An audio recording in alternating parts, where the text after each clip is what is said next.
가성비가 좋습니다. 그리고 낙하산을 안 합니다. 저희 선거 나중에 회계 공개되는 거 보시면 깜짝 놀라실 겁니다. 이 비용을 쓰고 이 정도 선거운동을 했다고? 쓸데없는 돈 진짜 안 씁니다. 대한민국 정부 운영에 있어도 정말로 가성비 있게 정부를 운영하는 대통령이 나와야 된다. 그게 바로 이준석이다 생각하고요. 옛날에 우리가 윤석열 전 대통령을 선택할 때 이 사람은 여의도에 짐 빚이 없으니까 실력 위주로 사람 쓰겠지.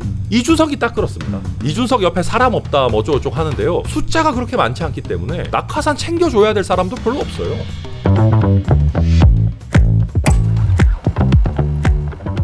주말 사이에도 근데 굉장히 많은 뉴스가 나왔습니다. 특히 네거티브에 대한 여러 가지 공방들이 좀 있었는데 네.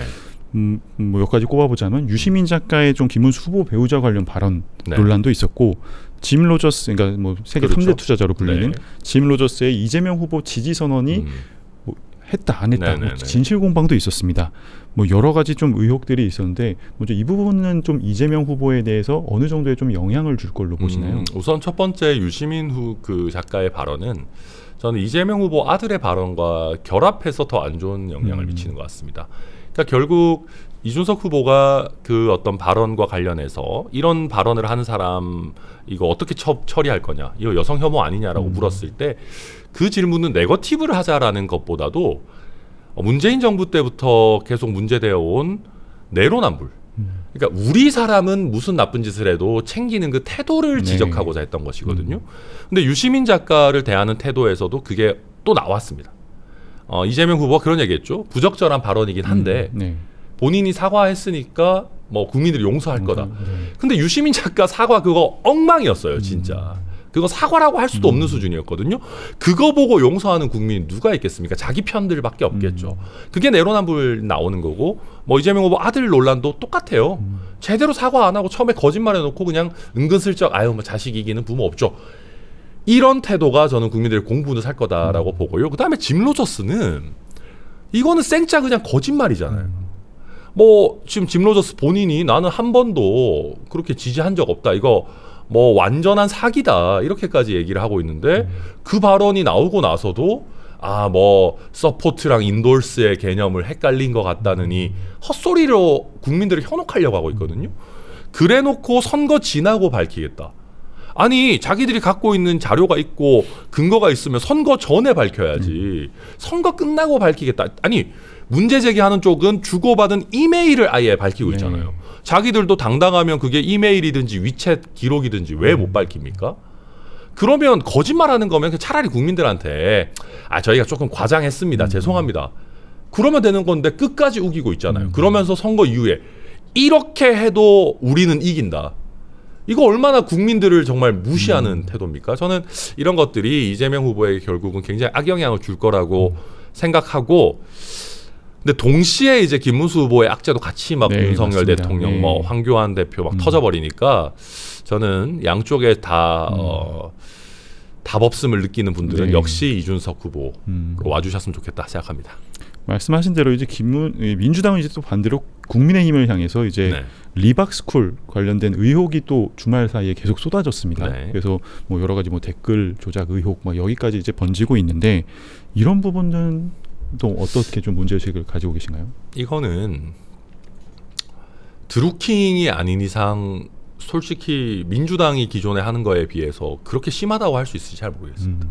그러니까 민주당이 원래 드루킹 원조 정당 아니겠습니까? 게다가 제가 알기로 김경수 전 지사가 지금 거기서 뭐 공동선대위원장인지를 아마 맡고 있는 걸로 제가 알고 있는데 이 리박스쿨도 그렇지만 지금 저희 개혁신당이 이제 그 말씀드리고 있는 거는 민주당도 비슷하게 DDD 리스트라는 거를 운영합니다.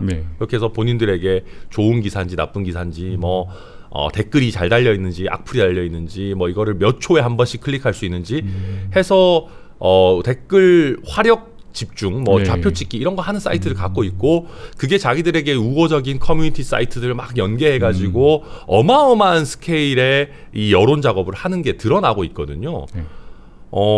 똑같은 사람들 아닙니까? 제가 봤을 때는. 그리고 두 가지죠. 아까도 말씀드렸지만 방식의 문제에 있어서 사람들이 직접 댓글을 다는 거는 그게 좌표 찍기라고 해도 불법이냐는 사실 애매합니다. 드루킹을 써야 불법인 거죠. 사람들이 댓글 다는 거 어떻게 막겠습니까? 같이 모여서 단다고 쳐도.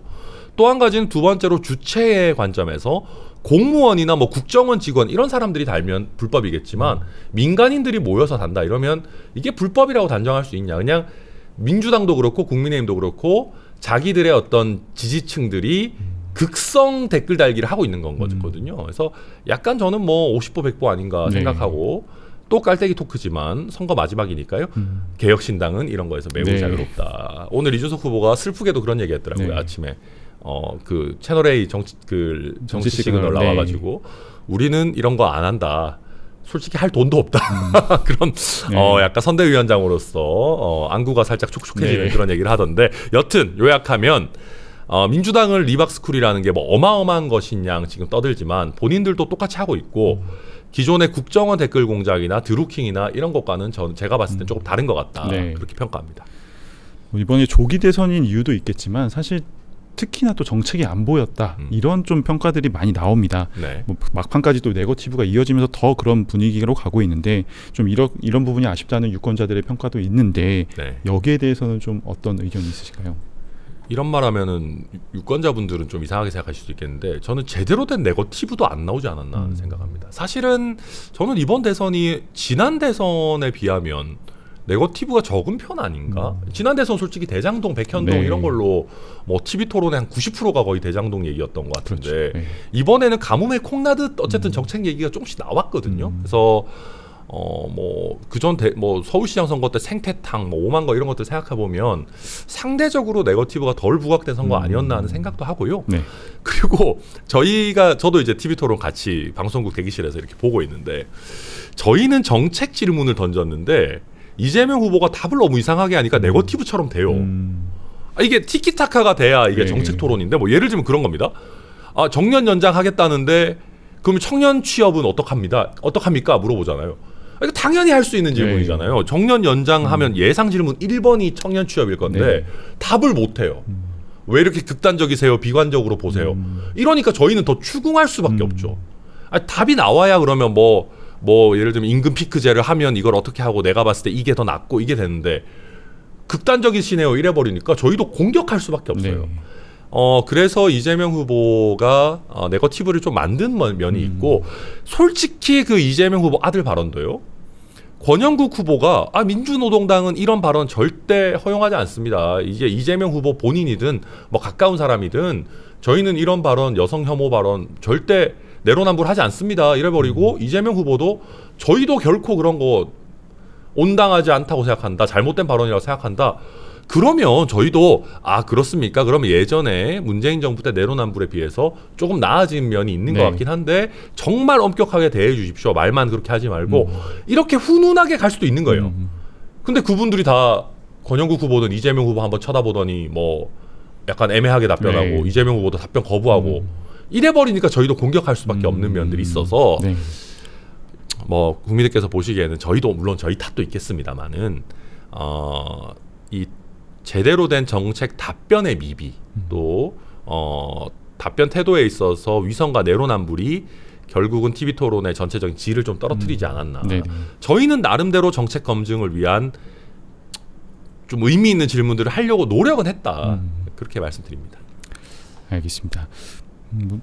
약간 다시 좀 단일화 부분을 한번 좀 다시 얘기해보고 싶은데 워낙 계속 이슈가 나왔던 부분이라 저는 이제 개인적으로 궁금증 중에 하나는 민주당에서는 지속적으로 당연히 단일화를 할 거다라는 의견을 이재명 후보도 이야기를 하고 뭐 김민석 선대본부장도 이야기를 하고 기정사실화해서 이야기를 했는데 그거는 좀 어떤 의도로 보세요? 우선 일단 돼지 눈에는 돼지만 보이는 거죠. 그러니까 본인들이 계속 그 얘기하더라고요. 뭐 개혁신당은 돈도 없고 뭐 권력을 더 잡아야 되니까 단일화를 할 거다. 그 사람들이 돈과 권력에 눈이 먼 사람들입니다. 저희는 돈과 권력보다도 국민과의 약속을 더 중요하게 생각한 사람들인데 더불어민주당은 그렇지 않으니까 자기들 관점에서 생각한다고 보고요. 또 한 가지는 이준석 후보가 두려운 거죠. 이준석 후보가 치고 나가게 된다 그러면 결국은 비상계엄에 반대하고 탄핵에 찬성하고 또 어떤 의미에서 정권 교체가 필요하다라고 생각하는 표심을 흡수할 수 있거든요. 근데 그 표심은 이재명 후보 입장에서도 본인을 지지하는 표심으로서 지켜야 되는 걸 겁니다. 그래서 위기의식을 느낀 거다라고 생각하고 결국 김문수 후보와 국민의힘 비상계엄 세력, 어떤 탄핵에 반대하는 세력과 이준석 후보도 결국은 한 통속이다. 그렇게 해서 자기들 지지층을 지키려고 하는 거겠죠. 그러다 보니까 저희는 단일화 한 번도 하겠다고 얘기한 적 없는데도 계속 내란 단일화 할 거다 이런 얘기를 하는 거잖아요. 그러니까 자기들 정치 공세에 뭐 어떤 뭐 그런 어떤 수준 낮은 정치 공세고 전 국민들께서 거기에 호응하시지 않으리라 생각합니다. 네. 뭐 대선 이후를 얘기하기는 조금 이른 감은 있긴 한데 네. 사실 이번 대선 결과에 따라서 좀 상당히 보수에 대해서의 어떤 재편 가능성도 이야기가 나올 것 같습니다. 그런 과정에서 좀 대선 이후의 개혁신당의 역할 좀 어떻게 좀 생각하고 계신가요? 이준석 후보의 지지율 득표율과 김문수 후보의 득표율이 굉장히 중요한 지표가 네. 되겠죠. 아마 김문수 후보 득표율이 잘 나온다고 하면 뭐 30% 후반 이상 어느 정도 나와준다라고 하면 보수 개편이라는 거는 약간 물 건너가게 될 것 같습니다. 뭐 40%를 넘긴다면 아마 그냥 우리는 틀리지 않았어. 네. 약간 뭐 친윤 주류 내지는 비상계엄을 옹호했던 세력들 위주로 그냥 간다라는 네. 판단을 하게 될 것 같고요. 반대로 이제 김문수 후보 지지율이 좀 빠지고 이준석 후보 지지율이 좀 확 치고 올라오는 그런 결과. 뭐 이준석 후보가 당선되면 뭐 말할 것도 없겠죠. 그 정도 결과가 나온다라고 하면 보수 진영의 개편, 정계 개편은 저는 불가피해질 것이다라고 생각하고요. 그리고 뭐 눈에 보이는 어마어마한 정계 개편이 바로 실현될지는 모르겠지만 결국 이준석 후보 득표율이 높게 나온다라고 하면은 아마 좀 뭐랄까 위기 의식은 올라올 겁니다. 위기 의식 올라올 거고 특히 이준석 후보가 계속해서 이제 독자 세력을 끌고 가는 상황 속에서 국민의힘 입장에서는 위기감을 느낄 거예요. 중도 보수 세력이 바깥에 있는 상황 속에서 네. 앞으로 민주당과 1대1 대결을 한다라고 했을 때 오히려 국민의힘이 중도 보수화돼서 더 좋은 모습을 보여주지 않는다면 오히려 갈라파고스화 내지는 정말 뭐 약간 뭐 저는 극우라는 표현을 자꾸 쓰고 싶지 않지만 약간 극단화된 소수 정당으로 전락할 위기감도 저는 이준석 후보 지지율이 높으면 높을수록 잘 나온다고 보기 때문에 제가 거듭 말씀드리지만 국민의힘을 지지하시는 분들도 국민의힘의 현재가 조금은 바뀌어야 된다. 개혁되어야 되고 좀 더 중도 확장 위주로 가야 된다라고 생각하신다면은 저는 이준석 후보를 찍어주시는 것이 그 변화를 과속화할 거다 생각하고요. 안 그러면 저는 국민의힘이 이재명 후보나 더불어민주당의 장난감처럼 될 것 같아요.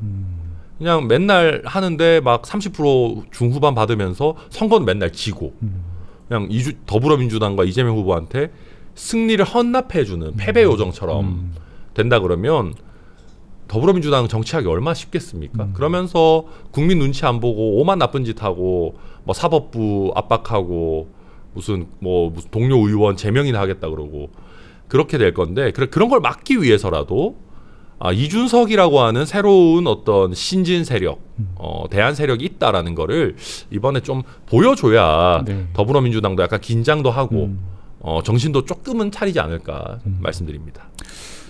이준석 후보가 이제 이번 대선에서 미래를 여는 선택이라는 캐치프레이즈를 내세웠는데 사실 많은 뭐 유권자들도 이제 이준석 후보의 굉장히 뭐 지금도 중요하고 뭐 미래도 굉장히 좀 주목을 많이 하고 있습니다. 이준석 후보가 생각하는 미래 이번에 대선 과정에서 충분히 좀 보여주셨다고 생각하시나요? 늘 이제 마칠 때쯤 되면은 뭐 아쉬움이 남죠. 솔직히 저희도 미래 비전이나 특히 정책적 대안에 대한 이야기를 충분히 많이 못했다라는 아쉬움은 듭니다. 그러나 아마 많은 분들께서 몇몇 이슈들을 보시면서 특히 국민연금 이슈들이나 아니면 무분별한 포퓰리즘적 현금성 소비를 막고 재정의 지속 가능성을 확보해야 된다라고 하는 이준석 후보의 어떤 그 진심은 저는 조금씩 엿보셨을 거라고 생각합니다.